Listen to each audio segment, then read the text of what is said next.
दोस्तों, किसी से बदला लेना बहुत आसान है, मगर किसी का बदला चुकाना बहुत ही मुश्किल। उन्हें भुलाना अच्छी बात नहीं, जो विपत्ति में आपका साथ दिया करते हैं। पैसों पर ज्यादा घमंड मत करना, उनसे सिर्फ बिल चुकाया जा सकता है, बदला नहीं। नमस्कार दोस्तों, बूढ़े गिद्ध ने बताया कि जीवन में इन 4 लोग पर कभी भी भरोसा मत करना, क्योंकि ये 4 लोग दूसरे के स्त्री और धन को देखकर नियत खराब कर लेते हैं। दोस्तों, इस कहानी के माध्यम से जानने की कोशिश करते हैं कि वे 4 लोग कौन हैं जो दूसरे के स्त्री और धन को देखकर नियत खराब कर लेते हैं। तो चलिए दोस्तों, आज की कहानी को शुरू करते हैं। एक गांव में एक राघव नाम का किसान रहता था। उस किसान के 4 पुत्र थे। चारों पुत्र राघव के धीरे धीरे बड़े हो रहे थे। राघव के 3 बेटे तो काफी बुद्धिमान थे, लेकिन उसका जो छोटा बेटा था वह कुछ कम बुद्धि वाला था। लेकिन उसमें एक विशेषता थी कि वह जितना ही कम बुद्धि वाला था, उतना ही उसका शरीर बलशाली था, तगड़ा और तंदुरुस्त था। उस किसान के दिमाग में एक विचार आया कि मेरे तीनों बेटे तो काफी बुद्धिमान हैं, वे अपना जीवन किसी ना किसी तरह से काट लेंगे, लेकिन मेरा छोटा पुत्र कम बुद्धि वाला है, उसकी जीविका के लिए मुझे बड़ी चिंता हो रही है। फिर काफी सोच विचार के बाद वह इस नतीजे पर पहुंचा कि क्यों ना मैं अपने इस छोटे पुत्र को पहलवानी सिखा दूं। वैसे भी इसका शरीर देखने में पहलवानों जैसा है। अब तो उस किसान ने अपने छोटे पुत्र को पहलवानी करवाना शुरू कर दिया। उसे बहुत अच्छी पहलवानों की खुराक मिलती थी। अब तो किसान का छोटा पुत्र बहुत जल्दी ही बड़ा ताकतवर हो गया। प्रतिदिन कसरत करता था, दौड़ लगाता था और पहलवानी के जो गुण थे उन्हें सीखता रहता था। वह हर दिन नए नए दांव पेंच सीखता था। इस प्रकार धीरे धीरे समय निकलता गया।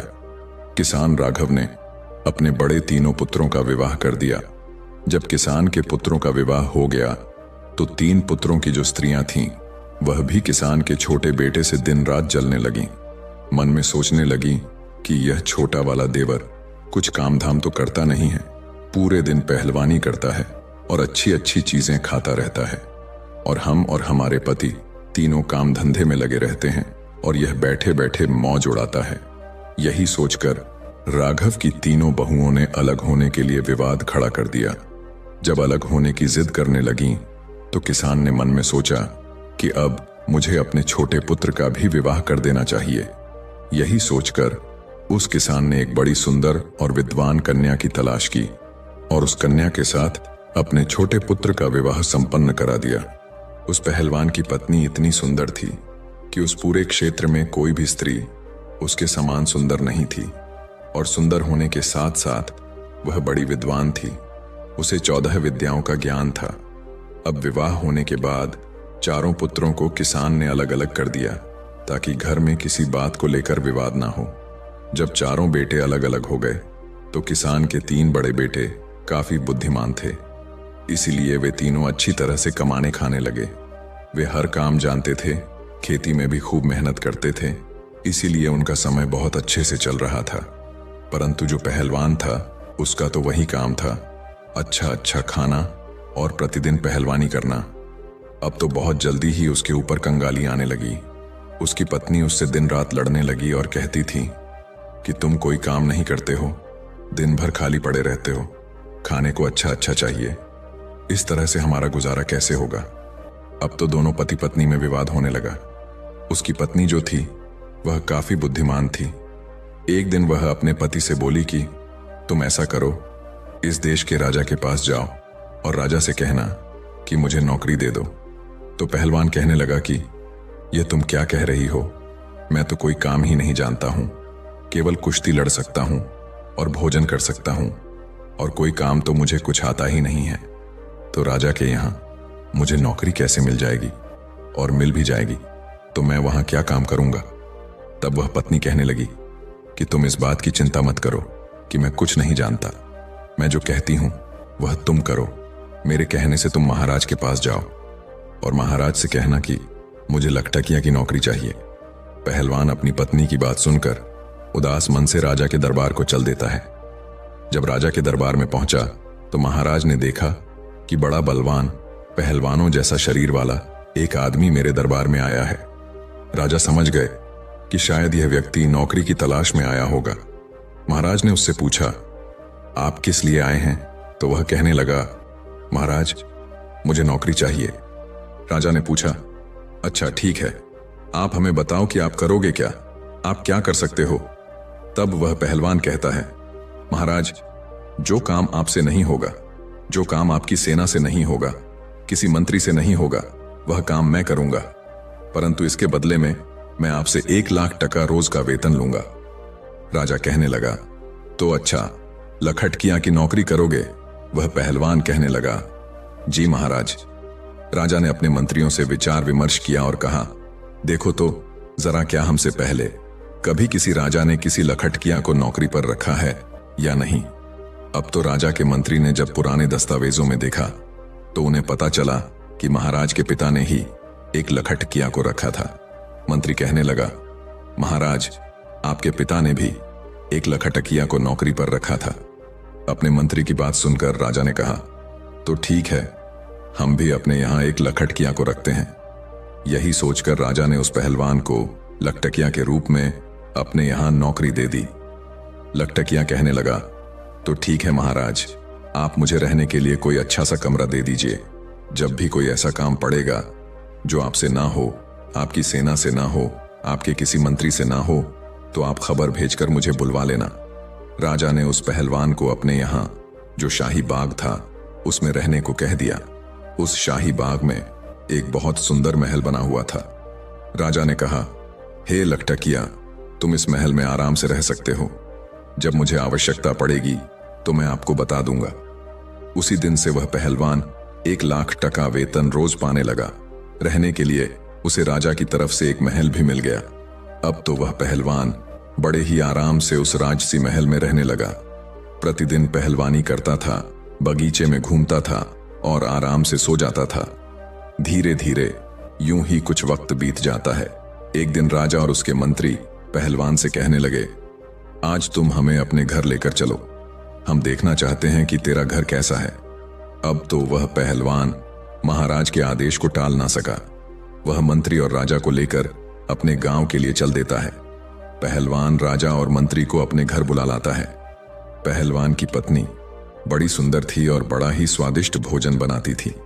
उसने देखा कि राजा और मंत्री हमारे घर आए हैं, तो उसने बड़ा ही स्वादिष्ट भोजन बनाया और उन्हें अपने हाथों से परोसा। राजा की नजर पहलवान की पत्नी पर चली गई। पहलवान की पत्नी तो सुंदर थी ही, इतनी सुंदर थी कि रानी भी उसके सामने कुछ नहीं थी। राजा यह देखकर आश्चर्य में पड़ गया। भोजन करने के बाद महाराज और मंत्री वापस चले आए। अब राजा मंत्री से कहने लगा, मंत्री, इस पहलवान की पत्नी कितनी सुंदर है, हमारी रानी भी इतनी सुंदर नहीं है। तब मंत्री ने कहा, हाँ महाराज, सुंदर तो है, परंतु क्या किया जाए, यह तो अपना अपना नसीब है। किसी के नसीब में सोना है तो किसी के नसीब में मिट्टी भी नहीं। राजा बोला, मंत्री, मुझे यह बताओ कि हम इसकी पत्नी को पाना चाहते हैं, किस तरह से हम इसकी पत्नी को अपनी पत्नी बना सकते हैं, हमें क्या करना चाहिए? दोस्तों, कहते हैं राजा, योगी, अग्नि, जल, इनकी उल्टी रीत है, इनसे हमेशा बचकर चलो। राजाओं के उलटे नियम होते हैं। राजा और मंत्री सोचने लगे, पहलवान की पत्नी को राजा के महलों में कैसे लाया जाए। अब तो वे उसी दिन से पहलवान की पत्नी को हड़पने का षड्यंत्र रचने लगे। धीरे धीरे कुछ समय और बीत जाता है। इधर महाराज की जो मां राजमाता थीं, वह बीमार पड़ जाती हैं। जब राजमाता बीमार पड़ गई तो महाराज ने बड़े बड़े वैद्य को उन्हें दिखाया, परंतु किसी भी वैद्य का उपचार उन्हें ठीक नहीं कर पाया। राजमाता के पेट में दर्द होता था, उनके बदन का दर्द बढ़ता चला गया और कोई भी वैद्य या हकीम उनका इलाज नहीं कर सका। एक दिन एक वैद्य जी आए। मंत्री ने मन में विचार किया कि मुझे कुछ षड्यंत्र रचना चाहिए। वैद्य को देखकर मंत्री कहने लगा, वैद्य जी, हमारे महाराज की मां राजमाता बीमार हैं, क्या उनका इलाज कर सकते हैं? फिर वैद्य ने कहा, हाँ, हम अवश्य उनका इलाज कर देंगे। तब मंत्री ने कहा, देखो जी, आपको इलाज मेरे अनुसार करना होगा। मैं आपको 50 स्वर्ण मुद्राएं दूंगा। आप जब उनका इलाज करो तो इलाज के लिए उनसे ऐसी वस्तु मंगवाना जो कहीं भी उपलब्ध ना हो। वैद्य को जब 50 स्वर्ण मुद्राएं पकड़ाई गईं तो वह लालच में आ गया। वैद्य कहने लगा, चलो मंत्री जी, मैं ऐसा ही करूंगा। अब मंत्री वैद्य को लेकर राज दरबार में आया और राजा से कहा, महाराज, यह वैद्य जी बड़े ही माने हुए हैं, इन्हें मैं समेरपुरी से बुलाकर लाया हूं। यह वैद्य जी राजमाता का इलाज करना चाहते हैं। महाराज बोले, तब तो बड़ी ही प्रसन्नता की बात है। राजा फौरन उस वैद्य को साथ लेकर राजपुरोहित, सेनापति और मंत्री के साथ अपनी राजमाता के पास गया। राजमाता का इलाज करने के लिए वहां पहले से कई वैद्य लगे हुए थे। वैद्य जी ने राजमाता की नब्ज देखी और नब्ज देखकर राजा से कहा, हे महाराज, इनका इलाज अब संभव नहीं है। राजा एकदम घबरा गया और कहने लगा, क्यों वैद्य जी, क्या बात है? वैद्य जी ने कहा, हे राजन, आपकी माता को सिर्फ एक ही वस्तु ठीक कर सकती है। राजा कहने लगा, बताओ वह है क्या? फिर वैद्य बोला, वह वस्तु बड़ी ही दुर्लभ है, इतनी आसानी से नहीं मिल सकती। राजा बोले, आप बताओ तो सही, मैं उस औषधि को कुछ भी करके ढूंढ कर लाऊंगा। तब वैद्य जी ने बताया, महाराज, यदि आप 4 हूर बीला मंगवा दो तो आपकी मां ठीक हो सकती हैं। 4 हूर बीला को मंगाकर आप उनका तेल निकलवाएं और उस तेल की मालिश राजमाता के शरीर पर करवाएं। राजमाता बहुत जल्दी स्वस्थ हो जाएंगी। वैद्य की बात सुनकर राजा मन में विचार करने लगा, अवश्य हमें उस हूर बीला जानवर को मंगवाना चाहिए। फिर राजा ने पूछा, वह कहां मिलता है? वैद्य कहने लगा, वह हूर बीला हिमालय के जंगलों में मिलता है। अब वही वैद्य राजमाता का इलाज करने में लग गया और महाराज दरबार में आते हैं। दरबार में आकर महाराज ने अपने समस्त सभासदों को बुलाया, मंत्रियों को बुलाया, सेनापतियों को बुलाया और उनसे कहा, कोई भी ऐसा योद्धा है जो हूर बीला नाम के जानवर ला सके। ये बात सुनकर कुछ समझदार व्यक्ति कहने लगे, महाराज, ये हूर बीला क्या होता है? हमने आज तक तो यह नाम नहीं सुना। राजा कहने लगे, यह कोई एक प्रजाति का जानवर है जो हिमालय के जंगलों में रहता है। राजा की बात सुनकर संपूर्ण दरबारी चुप हो गए, क्योंकि जिस हूर बीला की बात राजा कर रहे थे, आज तक किसी ने उस जानवर को नहीं देखा था। अब तो राजा उन्हें चुपचाप देखकर मंत्री से कहने लगे, मंत्री जी, ऐसे तो काम नहीं चलेगा। राजमाता को बचाने के लिए हमें हूर बीला जानवर को लाना ही होगा। फिर मंत्री कहने लगा, महाराज, यह बड़ा अच्छा मौका है। जो पहलवान हमारे यहां 5 महीने से केवल बैठे बैठे तनख्वाह ले रहा है, वो किस दिन काम आएगा? क्यों ना यह हूर बीला उसी से मंगाया जाए। आप उसे बुलाकर उससे कहें कि वह 2 महीने के अंदर हूर बीला को लाकर दे, नहीं तो उसे फांसी पर चढ़ा दिया जाएगा। मंत्री ने कहा, महाराज, इस तरीके से वह हूर बीला को लेने जाएगा। अगर वह ले आता है तब तो ठीक है, राजमाता बच जाएगी। अगर वह मर जाता है तो और भी अच्छी बात है, उसकी पत्नी फिर आपके लिए रह जाएगी। आप उसे राजमहल में ले आना। राजा की नीयत तो पहले से ही पहलवान की पत्नी पर थी। राजा कहने लगा, वाह मंत्री, क्या अच्छा सुझाव दिया है। पहलवान अभी हूर बीला नहीं ला सका तो हम उसको फांसी पर चढ़ा देंगे, क्योंकि वो 5 महीने से लाख टका रोज ले रहा है। अब तो राजा ने बिना देर किए 4 सिपाही भेजे और पहलवान को अपने दरबार में बुला लिया। पहलवान महाराज के दरबार में आ जाता है। महाराज ने कहा, हे पहलवान, तुम काफी समय से बैठे बैठे वेतन ले रहे हो, अभी तक कोई काम तुमने हमारा नहीं किया है। अब एक आवश्यक काम आ गया है। पहलवान बोला, महाराज, आदेश कीजिए, मैं अवश्य करूंगा। तब राजा कहता है, हमें 4 हूर बीला की जरूरत है, उनका तेल निकलवाना है और तेल निकलवाकर राजमाता के शरीर पर मालिश करनी है, जिससे उनकी बीमारी दूर हो सके। राजा की बात सुनकर पहलवान सोच में पड़ गया और वह कहने लगा, महाराज, मुझे कुछ समझ में नहीं आया, यह हूर बीला क्या होता है? राजा ने कहा, हम भी नहीं जानते, लेकिन तुम्हें लाना है। काफी सोच विचार के बाद पहलवान कहने लगा, महाराज, आप मुझे कुछ समय दीजिए। तब राजा बोले, इसके लिए मैं आपको 2 महीने का समय देता हूं। यदि आप 1 महीने में हूर बीला को नहीं ला पाए तो आपको फांसी पर चढ़ा दिया जाएगा। पहलवान महाराज की बात सुनकर घबरा जाता है और अपने बगीचे में आता है।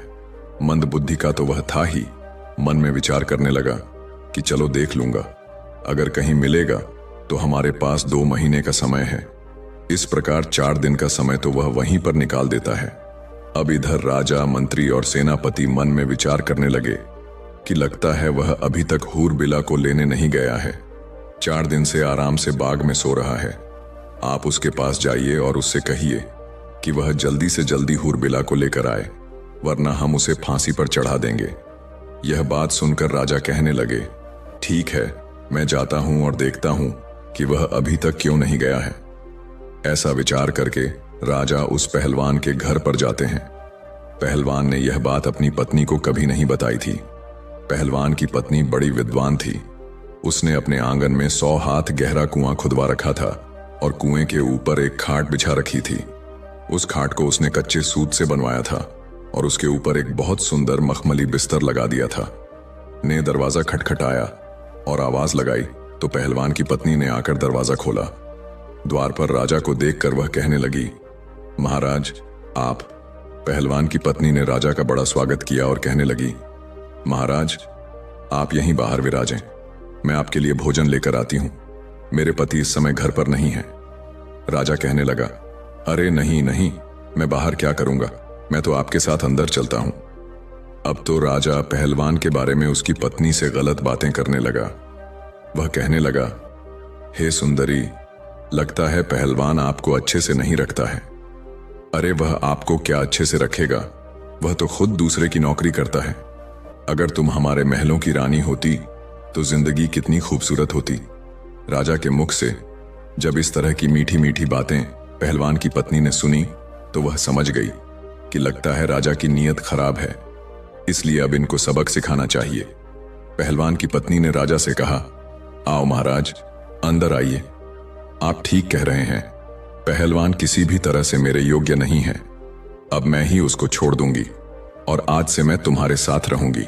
उसने और भी दिमाग से काम लिया। अब तो राजा उसकी बातों में आ गया और उसके साथ अंदर चला जाता है। उसके महल में पहलवान की पत्नी ने जो कच्चे सूत का पलंग बनाकर कुएं के ऊपर बिछा रखा था, उसके ऊपर मखमल की चादर बिछा दी थी। उसने राजा से कहा, आप इस चारपाई पर बैठिए, मैं आपकी सेवा करती हूं। जैसे ही राजा उस चारपाई पर बैठता है तो कच्चे धागे से बना हुआ वह पलंग टूटकर उसी कुएं में गिर जाता है। राजा उस कुएं में गिर जाता है। महाराज सोचने लगे कि यह क्या हुआ, अब तो मैं फंस गया। इधर महाराज नीचे गिर जाते हैं और उधर पहलवान बड़े आराम से समय पास कर रहा था। जब सुबह हुई तो पहलवान की पत्नी ने अपने देवर जेठ के पुत्रों को बुलाया। उनके कई पुत्र थे। उन्हें बुलाया और कहा, मैं आपको 2 स्वर्ण मुद्राएं दूंगी, इसमें एक व्यक्ति है, उसे बाहर निकालो। उन पुत्रों ने उस राजा को बाहर निकाला। तब पहलवान की पत्नी ने आदेश दिया कि इसको बांधकर इसके ऊपर 60 कोड़े लगाए जाएं। अब तो पहलवान की पत्नी के आदेश पर राजा को 60 कोड़े लगाए गए और कहा, इसको वापस इसी कुएं में डाल दीजिए। उन पुत्रों ने वापस उसको कुएं में डाल दिया। पहलवान की पत्नी ने कहा, एक मटके में पानी और 2-2 रोटी इस कुएं में नीचे रख दो। रस्सी की सहायता से रोटी और पानी भी कुएं में पहुंचा दिया। अब तो रोजाना राजा के साथ वैसा ही व्यवहार किया जाता था। उधर राजा मन में विचार करने लगा कि अब तो मैं बहुत बुरा फंस गया हूं। अब तो उसके भतीजे रोज उसको कुएं से निकालते, 60 कोड़े मारते और फिर से कुएं में डाल देते थे। राजा को पिटते पिटते 3 से 4 दिन हो गए। राजा जब अपने दरबार में नहीं पहुंचा, अपने घर नहीं पहुंचा, तो मंत्री विचार करने लगा कि महाराज को क्या हुआ। महाराज काफी दिन से पहलवान की पत्नी के पास गए थे, न जाने क्या कर रहे हैं, मुझे भी चलकर देखना चाहिए। ऐसा विचार करके मंत्री भी चल देता है। जब काफी अंधेरा हो जाता है तो मंत्री उस पहलवान की पत्नी के महल के द्वार पर पहुंच जाता है और आवाज लगाई तो पहलवान की पत्नी बाहर आती है। बाहर आकर देखा तो राजा के मंत्री थे। मंत्री कहने लगा, देखो, मैं राजा का मंत्री हूं और आपसे मिलने आया हूं। पहलवान की पत्नी बोली, आप क्यों आए हैं? पहलवान की पत्नी के ऊपर मंत्री की भी नीयत खराब थी। मंत्री कहने लगा, मैं इसलिए आया हूं कि मैं तुमको बता दूं कि देखो, पहलवान तो अब मर ही जाएगा, वह जीवित नहीं रहेगा, क्योंकि वह हिमालय के जंगलों में गया है और तुम कहां अकेली यहां रहोगी, इसीलिए तुम मेरे साथ चलो, मैं आपको महाराज के महलों में लेकर चलूंगा। पहलवान की पत्नी ने जब मंत्री की बात सुनी तो वह उसके दिमाग को भी समझ गई। उसने फिर से दिमाग से काम लिया और कहने लगी, आप मेरे साथ आइए। इस प्रकार पहलवान की पत्नी मंत्री को बुलाकर अंदर ले गई और उसी खाट पर, जिस पर कच्चा सूत लगा हुआ था, मंत्री को बैठा दिया। मंत्री जैसे ही खाट पर बैठा तो एकदम से कुएं के अंदर गिर पड़ा और राजा के ऊपर जाकर गिरा। राजा देखकर कहने लगा, मंत्री जी, तुम यहां कैसे? तब मंत्री ने कहा, महाराज, आप यहां कैसे? राजा ने जवाब दिया, मैं पहलवान की पत्नी की खातिर खुशामद में हूं। अब तू भी आ गया है तो और भी अच्छा हुआ। इधर जब सुबह हुई तो पहलवान की पत्नी ने अपने जेठ के पुत्र और अपने कुटुंब के जो पुत्र थे उन्हें बुलवाया। उनका रोजाना का नियम बन गया था। वह आए और उन्होंने एक रस्सी डाल दी। उन्होंने बोला, नंबर 1। राजा कहने लगा, मेरा नंबर आया है, पहले मैं ऊपर जाऊंगा। इस प्रकार वह राजा को रस्सी पकड़वाकर ऊपर चढ़ा लेते हैं और उसे खंबे से बांध देते हैं। फिर दूसरा रस्सा डाला और बोले, नंबर 2। तो मंत्री भी ऊपर आ गया, उसे भी खंबे से बांध दिया। फिर उनको 50-50 कोड़े लगाए। फिर से उसी कुएं में डाल दिया गया और कहा, इनको एक मटका पानी और 4 रोटी नीचे पहुंचा दो। एक रस्सी की सहायता से रोटी और पानी कुएं में नीचे पहुंचा दिया। अब तो राजा और मंत्री के साथ प्रतिदिन 50-50 कोड़े बरसने लगे। उनको रोजाना कोड़ों की मार पड़ने लगी। राजा और मंत्री दोनों के शरीर से चमड़ी उतर गई थी। इसी तरह से 12 दिन निकल जाते हैं। इधर राजा के सेनापति ने विचार किया कि राजा को ढूंढने के लिए मंत्री गया था, वह भी लौटकर अभी तक नहीं आया। मुझे भी चलकर देखना चाहिए कि उनके साथ आखिर क्या हुआ है। वह तो पहलवान की पत्नी के पास ही तो नहीं रुक गए, ना जाने क्या कर रहे हैं।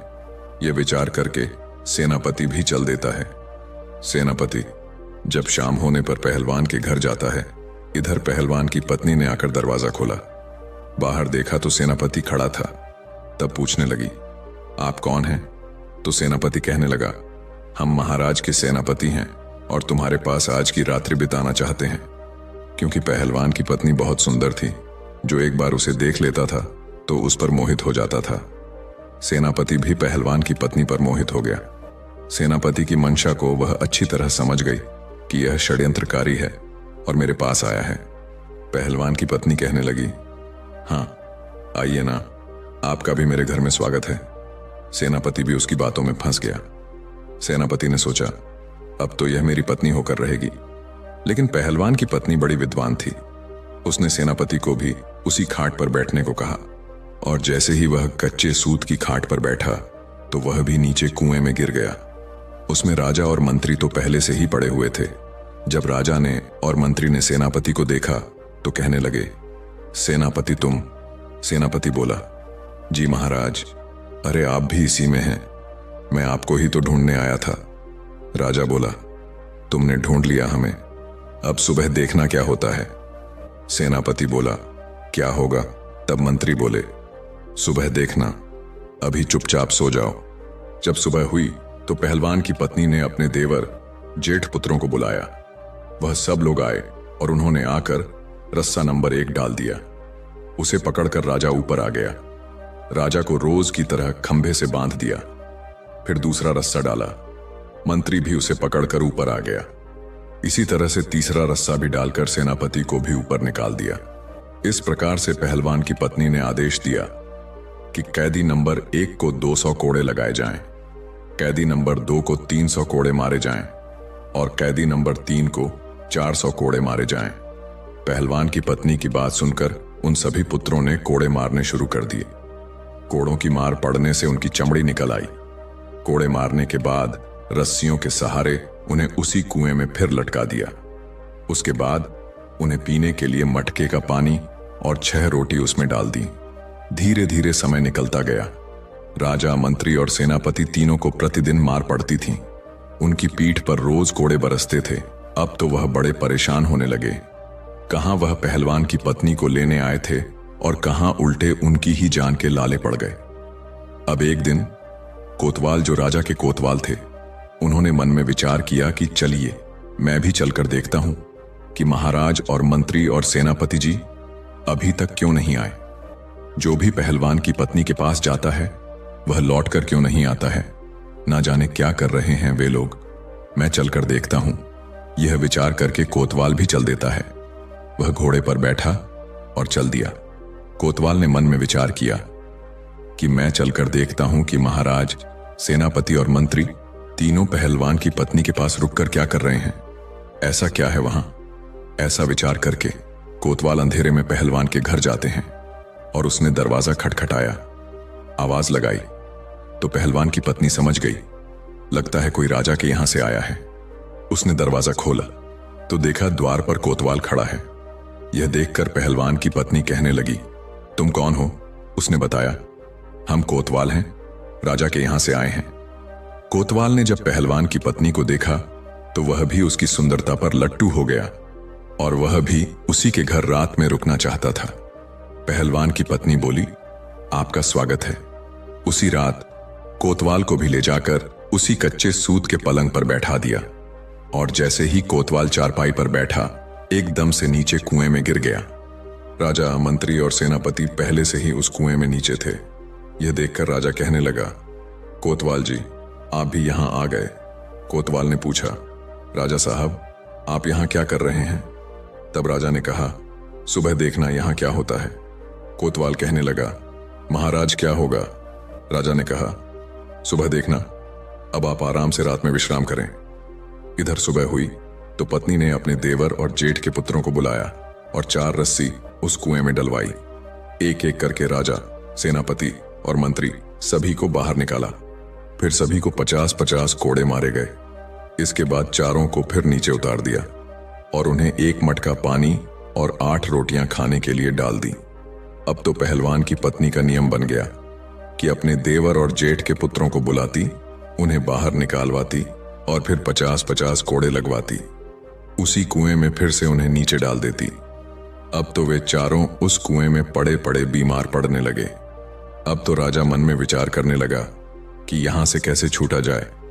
अब वे मन ही मन बहुत दुखी हो रहे थे। करने लगा कि अब मैं हुरबेला को कहां से लाऊं। अगर नहीं ले गया तो राजा निश्चित ही मुझे फांसी पर चढ़ा देगा। सोचने लगा, चलो अपनी पत्नी के पास चलता हूं, यदि वह कोई उपाय बता दे तो शायद मैं इस मुसीबत से निकल सकता हूं। निराश हृदय से पहलवान अपनी पत्नी के पास जाता है। जब अपने पति का चेहरा उदास देखा तो उसकी पत्नी पूछने लगी, ऐसा क्या कारण है जो आपका चेहरा तना हुआ है। तो वह कहने लगा, अब मुझे राजा फांसी की सजा देने वाला है। उसकी पत्नी ने पूछा, क्यों जी, राजा आपको फांसी पर क्यों चढ़ाएंगे। पहलवान ने कहा कि उसने मुझसे ऐसा काम बताया है जो मुझसे होगा ही नहीं। उसकी पत्नी बोली, बताओ तो सही, राजा ने तुम्हें क्या काम बताया है जिसे लेकर आप इतने चिंतित हैं। पहलवान ने सारी बात अपनी पत्नी को बताई और कहा, महाराज ने मुझसे 4 हुरबेला मांगे हैं और वे हुरबेला हिमालय के जंगलों में मिलते हैं। राजा उनका तेल निकलवाएंगे। राजमाता बहुत बीमार है, उस तेल से राजमाता की मालिश की जाएगी। तब पहलवान की पत्नी कहने लगी, बस यह छोटी सी बात है, मैं तो घबरा गई थी, पता नहीं कौन सी बात होगी। ऐसे हुरबेला तो हमारे जंगलों में काफी है, मैं अपने बालकों से कहकर उन्हें पकड़वा दूंगी। आप तब तक 4-5 दिन के लिए अपने ससुराल चले जाओ, उन्होंने आपको बुलाया है। पहलवान अपनी पत्नी के कहने पर अपने ससुराल चला जाता। मंद बुद्धि का तो वह था ही। वह मन में विचार करने लगा, इसका मतलब मेरी मुसीबत मेरी पत्नी दूर कर देगी। इधर पहलवान की पत्नी ने अपने बच्चों, देवर और जेठ के पुत्रों को आदेश दिया।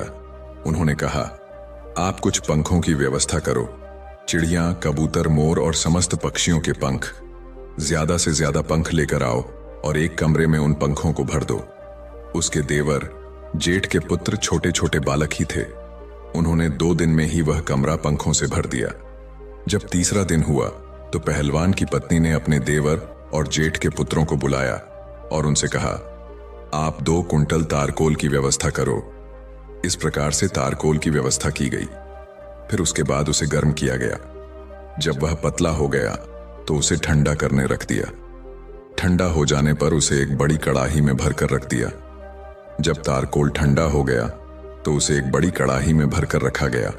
उसके बाद उस कुएं में एक नंबर रस्सा डाला गया। तो राजा सोचने लगा, अरे आज तो मुझे दोपहर से ही बुलाया जा रहा है। रोजाना तो सुबह पिटाई होती थी, अभी तो दोपहर का समय है, क्या आज फिर मार पड़ने वाली है। राजा चुपचाप ऊपर चढ़ जाता है। पहलवान की पत्नी वहां डंडा लेकर बैठी थी। उसने राजा से कहा, यह कढ़ाई रखी है, इसमें स्नान करो। यदि ज्यादा आनाकानी की तो इस डंडे की मार पड़ेगी। राजा चुपचाप डर के मारे उस तारकोल से भरी कड़ाही में घुस जाता है। जब वह बाहर निकला तो संपूर्ण शरीर पर तारकोल लिपट गया। पहलवान की पत्नी बोली, इस कमरे में जाइए और इसमें आराम से लेट जाइए। राजा को उस कमरे में भेज दिया गया जिसमें हजारों पक्षियों के पंख पड़े थे। राजा जैसे ही उस कमरे में लेटा तो पक्षियों के सारे पंख उनके शरीर से चिपक गए। राजा जैसे ही उस कमरे में लौटे तो पूरे शरीर से पंख ही पंख चिपक गए। इसके बाद राजा को एक लोहे के खूंटे से बांध दिया। इस तरह से नंबर 2 रस्सा डाला गया। मंत्री को बुलाया गया। मंत्री सोचने लगा, अब मुझे बुलाया जा रहा है। राजा साहब अभी तक नीचे नहीं आए। हो सकता है उन्हें छोड़ दिया हो।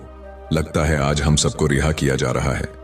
तो मंत्री बड़ी जल्दी जल्दी ऊपर चढ़कर आता है। ऊपर चढ़कर जब आया तो देखा कि पहलवान की पत्नी डंडा लेकर बैठी हुई है। मंत्री से कहा, चलो इस कढ़ाई में स्नान करो। मंत्री गिड़गिड़ाया, परंतु पहलवान की पत्नी ने उसे बलपूर्वक उस कढ़ाई में गिरा दिया। जैसे ही कढ़ाई में मंत्री जी गिरे तो वह भी कोलतार में पूरी तरह से नहा गए। संपूर्ण शरीर काला हो गया, पूरे शरीर पर तारकोल चिपक गया। फिर उसके बाद मंत्री को भी उसी कमरे में भेजा गया जिसमें पंख पड़े हुए थे और उनसे लेटने को कहा गया। जाकर उस कमरे में सो जाओ। जैसे ही मंत्री उस कमरे में जाकर लेटा तो पूरे शरीर पर उसके पक्षियों के पंख चिपक गए। मुंह पर, कान पर कहीं भी कुछ दिखाई नहीं देता था। इसके बाद उन्हें भी एक दूसरे खूंटे से बांध दिया। इसी तरह से चारों को निकाला गया और तारकोल में स्नान कराया। उसके बाद कमरे में भेजकर उन्हें लिटाया गया। चारों के शरीर से पक्षियों के पंख चिपक गए। फिर चारों को अलग अलग लोहे के खूंटे से बांध दिया गया। इस प्रकार से जब 4 दिन बीत गए, उधर वह पहलवान अपने ससुराल से लौटकर आता है और आकर अपनी पत्नी से कहता है, अब बताओ कि वह हुर्बला कहाँ है। मुझे महाराज से डर लग रहा है। 2 महीने का समय पूरा होने वाला है, नहीं तो राजा मुझे पूरे परिवार सहित फांसी दे देगा। तब उसकी पत्नी बोली, आप इतना क्यों घबरा रहे हो? देखो, मैंने पहले ही आपकी व्यवस्था कर दी है। चारों हूरबिला अंदर बंधे हैं। पहलवान ने देखा कि बड़े ही विचित्र 4 जानवर बंधे थे। देखने में इंसान जैसे लग रहे थे। शरीर काला था। जगह जगह पर पूरे शरीर में रंग बिरंगे भांति भांति के पंख लगे हुए थे। अब तो पहलवान बड़ा प्रसन्न होता है। पहलवान की पत्नी बोली, आप इन्हें ले जाइए और एक डंडा लेकर जाना। यदि इनमें से कोई भी रास्ते में उत्पात करता है तो उसे डंडे से पिटाई कर देना। ये बड़े सीधे हैं, चुपचाप चले जाएंगे। पहलवान प्रसन्न मुद्रा में चारों को पकड़कर उन्हें लेकर चल देता है और अपने हाथ में एक बड़ा सा डंडा लेकर उनके पीछे पीछे चलता है। इधर मंत्री और राजा विचार करने लगे कि यदि हम इससे भागने की कोशिश करेंगे तो यह बड़ा पहलवान है, हमें उठा उठा कर पटक देगा और हमें मार भी सकता है। इसीलिए चुपचाप इसके साथ चलने में ही भलाई है। जब वह पैदल उन्हें लेकर आया तो अपने बगीचे में आ गया। शाम का वक्त था। मन में विचार करने लगा कि इन्हें सुबह महाराज के दरबार में पेश करूंगा। अब मैं आराम से सो जाता हूं। उन चारों को एक कोठरी में बंद कर देता है और एक कमरे में बंद कर दिया। अब राजा, मंत्री, कोतवाल और सेनापति विचार करने लगे कि यदि सुबह पहलवान ने हमें दरबार में पेश किया तो फिर रानी हमारा तेल निकालवा लेगी, क्योंकि उन्हें भी शीघ्रता है राजमाता को ठीक कराने की। राज पुरोहित कल ही हमारा तेल निकालवा देंगे, अर्थात अब हमारी मृत्यु निश्चित है। इसलिए कोई उपाय कीजिए। यदि तेल भी नहीं निकलवाया तो संपूर्ण शहर में हमारी हंसी हो जाएगी। तो राजा कहने लगे, इस कमरे से गुप्त सुरंग हमारी रानी के महल तक जाती है। आप ऐसा कीजिए, इस पत्थर को उठाइए और मुझे उस सुरंग में उतार दीजिए। उन चारों ने जोर लगाकर पत्थर उठाया और राजा को सुरंग से नीचे उतार दिया। राजा सुरंग के माध्यम से अपने महलों में पहुंच जाते हैं। राजा ने महल में जाकर के आवाज लगाई और महल में से जब रानी ने निकलकर देखा तो राजा को देखकर वह एकदम से घबरा गई, क्योंकि राजा का तो विचित्र रूप था। उनके शरीर पर पंख ही पंख लगे हुए थे। ऐसा जानवर या आदमी उसने आज तक नहीं देखा था। रानी चीख पड़ी। रानी की आवाज सुनकर नौकर चाकर, दास दासियां और कुछ सैनिक वहां इकट्ठे हो जाते हैं। सबने मिलकर महाराज की बहुत पिटाई की। कहने लगे, मारो, जाने कौन सा जानवर आ गया है। राजा चिल्ला चिल्ला कर कह रहे थे, मुझे मारो मत, मैं राजा हूं। लेकिन वहां राजा की कोई नहीं सुन रहा था। पीटने के बाद राजा की आवाज रानी पहचान लेती है। तब रानी ने पूछा, यदि आप राजा हैं तो फिर यह क्या हुआ? आपने क्या हुलिया बना रखा है? तब राजा बोला, पहले शांत हो जाओ और चुपचाप मुझे कमरे में ले चलो और थोड़े से मिट्टी के तेल की व्यवस्था करो। मुझे जल्दी जल्दी उस मिट्टी के तेल में स्नान कराओ। रानी ने अपने नौकर से कहकर मिट्टी का तेल मंगवाया और राजा को उस मिट्टी के तेल में स्नान कराया, जिससे राजा के शरीर का जो कोलतार था वह छूट गया। फिर राजा को स्नान कराया तो राजा का पूरा शरीर लाल पड़ गया था। पूरे शरीर पर कोड़े की चोट के निशान बने हुए थे। अब तो राजा रात को आराम से अपने महल में सो जाता है और सुबह कपड़े पहनकर अपने दरबार में जाकर बैठ जाता है। इधर जब सवेरा होता है उधर पहलवान जागता है और उसने जाग करके वह कमरा खोला तो उसने देखा कि उसमें से एक गायब था। 3 ही हूरबला बचे थे। अब तो वह डंडा लेकर उन तीनों को मारने लगा। पूछने लगा, बताओ एक कहां है? तीनों कहने लगे, देखो भाई, हमें मारो मत, हम आपको सब कुछ बता देंगे। पहलवान कहने लगा, नहीं, हमें जल्दी बताओ। राजा अगर पूछेगा कि चौथा कहां है तो वह हमें फांसी लगा देगा। तीनों कहने लगे, देखो, जब राजा तुमसे यह कहे कि चौथा कहां है तो तुम यह कह देना कि हमें सब पता है, हम तुम्हारी पोल खोल देंगे। तब राजा समझ जाएगा और वह तुमसे कुछ नहीं कहेगा। यह सुनकर पहलवान प्रसन्न होता हुआ उन तीनों को लेकर राजा के दरबार में उपस्थित होता है। संपूर्ण दरबार उन्हें देखकर अचंभित हो जाती है। पूरा दरबार उन्हें देखकर हंसने लगा, सोचने लगा कि यह तो बड़े विचित्र जानवर हैं, ऐसे जानवर तो हमने पहले कभी नहीं देखे। राजा को पहलवान ने उन तीनों हूरबला को सौंप दिया। तीनों को देखकर राजा कहने लगा, अरे पहलवान, मैंने तो तुझसे 4 हूरबला मांगे थे, यह तो 3 हैं, एक कहां है? मैं तुम्हें अभी फांसी पर चढ़ा दूंगा। पहलवान कहने लगा, महाराज, ज्यादा बोलोगे तो मैं तुम्हारी सारी पोल खोल दूंगा और मैं सबको बता दूंगा। पहलवान की यह बात सुनकर राजा समझ जाता है, लगता है इसको सब पता है। अगर इसने मेरी पोल खोल दी तो मैं मुंह दिखाने के लायक नहीं रहूंगा। राजा ने चुपचाप उन तीनों को ले लिया और चुपके से उन्हें उनके घर भेज दिया और कहा कि जल्दी जल्दी स्नान करके साफ सुथर हो जाओ। वे तीनों अपने अपने घर गए और मिट्टी के तेल में स्नान करके साफ होते हैं। उसके बाद राजसी वस्त्र पहनकर अपने रूप में आते हैं और आपस में विचार करने लगे, अगर हम पहलवान की पत्नी को पाने की इच्छा न करते तो शायद हमारे साथ ऐसा नहीं हुआ होता। अब यह बात हम किसी को नहीं बता सकते। अगर पहलवान और उसकी पत्नी से बदला लेते हैं तो भी यह बात रानी को और पूरे नगर में फैला देंगे, इसलिए इस रहस्य को गुप्त ही रखना ठीक है। इस प्रकार उन्होंने पहलवान को कुछ नहीं कहा और पहलवान आनंद से राजा के यहां नौकरी करता रहा। दोस्तों, इस कहानी का उद्देश्य यह है कि दूसरे की स्त्री, दूसरे के धन के पीछे मत भागो। अगर भागोगे तो इसी तरह कायल होना पड़ेगा। कहते हैं यह 4 लोग हमेशा दूसरे की स्त्री एवं धन को देखकर नीयत खराब करते हैं, इसलिए इन्हें कभी अपने घर बुलाकर मत लाना। नंबर 1, जो कामी और लालची हो, जिन्होंने कभी धर्मशास्त्रों को ना पढ़ा हो और ना सुना हो।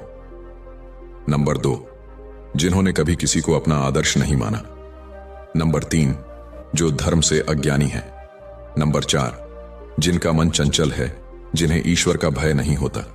ऐसे लोग हमेशा दूसरे की स्त्री और दूसरे के धन को देखकर नियत खराब करते हैं, इसलिए दूसरे की स्त्री और धन के पीछे मत भागो, वरना व्यर्थ की मुसीबत में पड़ जाओगे। दोस्तों, हमारी आज की यह कहानी यहां समाप्त होती है। दोस्तों, आपने आज इस कहानी से क्या सीखा? आप हमें कमेंट सेक्शन में जरूर बताएं और हां, इस वीडियो को उस इंसान को शेयर करें जिसे इस कहानी को सुनने की जरूरत है, और उसी के ठीक बाद हमारे चैनल को सब्सक्राइब करें। तो चलिए फिर मिलते हैं ऐसी एक और नई वीडियो में एक नई सीख के साथ। तब तक के लिए अपना ख्याल रखें।